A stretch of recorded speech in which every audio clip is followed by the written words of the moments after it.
Hey gang, welcome back to the AFS Fishing Report for February 11th, 2020. Hold on to your hats. Here we go. Okay, coming to you live from the dreary and overcast Northwest, but we've had a nice break in the weather and it's actually quite beautiful outside now, but boy, it has been a fairly gloomy winter so far.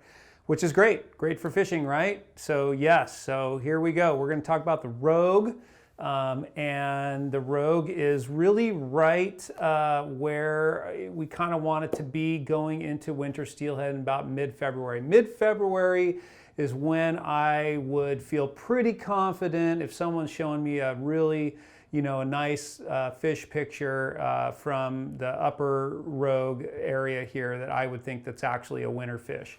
So it would be a good time to really start poking around in earnest for a winter steelhead, sort of in the upper river and down in the Grants Pass area, below the Applegate River and in that area. There should be, and with the big rain that we had a week or so ago, really pumping up those flows, definitely should have pulled some of those fish in. So I think it's a good time to really start looking for winter fish in earnest, really right in our backyard. So it's very nice. We've had some really nice weather, and we have a few more days of it as we get into the weekend. So it's a good time to be out there. Good clarity in the river, good flows. I think they're around 1,400 at Dodge, something like that in the upriver, which is great. And looks good for that whole section. Clarity's good. Nymph fishing is going to be great for you. Same thing as always, legs and eggs and nymphs. Maybe just bump everything up a size. I kind of always use 2X leader and tippet, and that still goes for winter steelhead. You could bump that up to 12 pretty easily. But same stuff for nymphing as usual. Swinging flies. Again, similar stuff.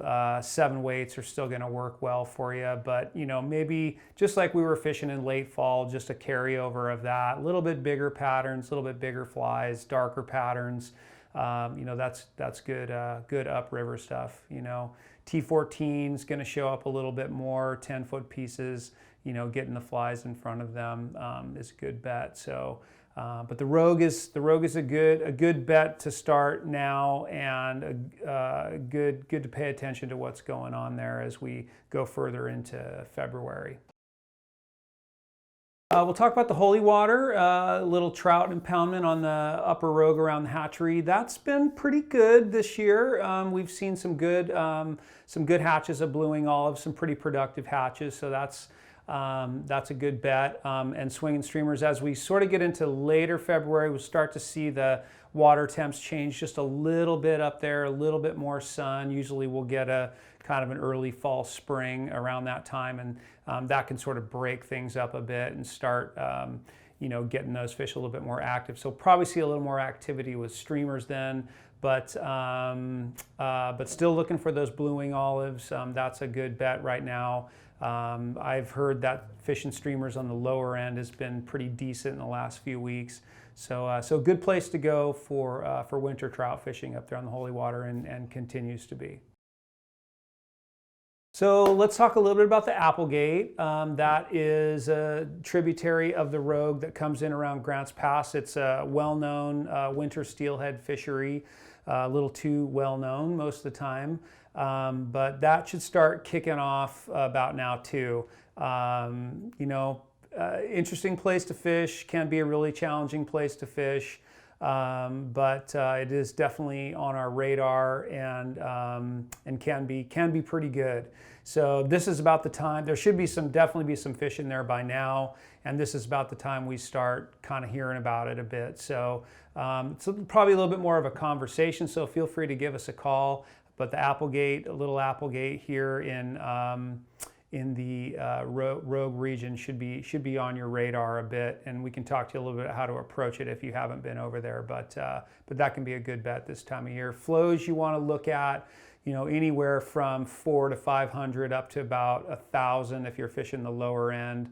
The upper end, you want those flows, 400 or 500 is almost the top end. So You want to be careful of those flows any higher than that, but should be a pretty good year for flows there. We'll keep an eye on it and give you some regular updates here for sure.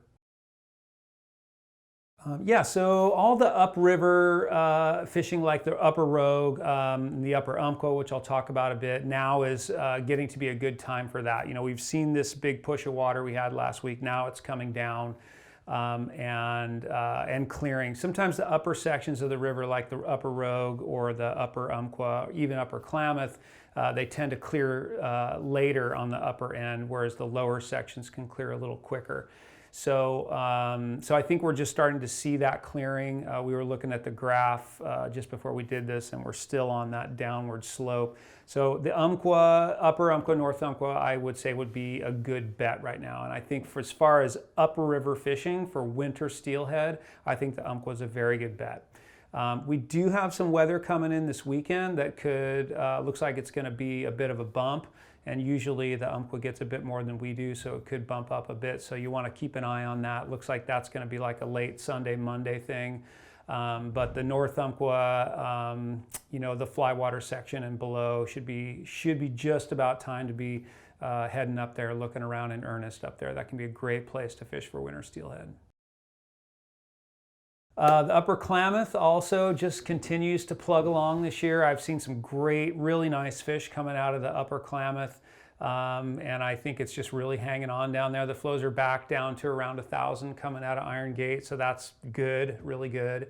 And that whole upper section, I think, is continuing to produce well. I've seen some pretty darn nice fish come out of there. So if you are fishing on the upper end of that river, I would imagine it's pretty clear. Sometimes in the winter it runs a little off color, and that's not a bad thing. But it should be good conditions up there, and you know, that's a nice place to go. So typically people are like following an upriver corridor or a coastal corridor, and if you're fishing upriver, then I think the Klamath is a pretty good bet as well now too. The coast is an adventure all its own, and if you're heading out there, you know, there is a little bit of water coming. I would say by now it's probably a low and clear scenario, which is a real challenging fishing situation. There should be fish basically in all the coastal rivers at this point, and really making their way upstream to spawn pretty quickly. But you know, they're tough to get when it's low and clear, and it's probably what's happening out there now. Like I said, there is some weather coming in this weekend, so that could provide a little bit of a bump out there, and that could be a nice thing to fish around. So that would be a good thing if you're really jonesing to get out to the coast. It could be good there. But you know, some of the bigger, lower rivers like the Rogue and you know, even the Chetco or the Umpqua could be really good. Could be really good now. Really good places to fish when the other streams are low and clear. Those bigger rivers can be pretty good down there. So I'd keep an eye on that if you're heading out to the coast. And that's what we're seeing for the first part of February. It's really nice. We start to just kind of transition away from the, you know, deadlock of winter, although I'm sure we'll get a couple more rounds of it, but it's nice. So we'll start talking about, you know, some of the lakes will start popping up. You know, Sugar Creek Ranch, if you follow us, that'll be one of the first places that we, you know, kind of look at stillwater stuff. And so a few things will start popping up on our radar, and we'll certainly talk to you about them here. So thanks again, as usual, for tuning in, and we'll see you next time.